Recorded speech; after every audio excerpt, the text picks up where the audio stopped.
अरे राकेशने तुला पार्टीला बोलवलं नाही का रे? अरे नाही रे अनुज, मी तसंही नसतो आलो रे. हे सगळं मी मारत नसतो हॅपी न्यू इयर वगैरे. हे आपल्या संस्कृतीत नाही रे अनुज.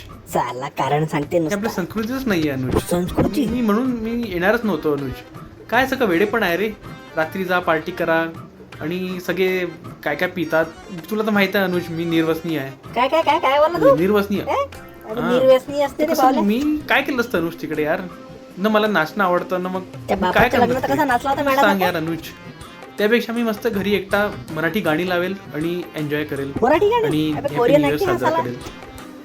पण तशी अनुज मला सकाळी 6 वाजता उठायचं असतं रोज, कारण की मी रोज प्राणायाम कोणा करत कोणा असतो. झाला? 10 वाजता उठते तर सकाळी? समजा मी जर पार्टीला गेलो तर मला लेट होऊन जाईल रे. तर मी उठू कसं सकाळी लवकर? ती एक अरे गोष्ट आहे मेघालय का कोडा ना. भेटते रे बा. ते काम करा, तुम्ही जाऊन या. काय? तुम्हाला त्यांनी बोलवलं आहे, तुम्ही एन्जॉय करा.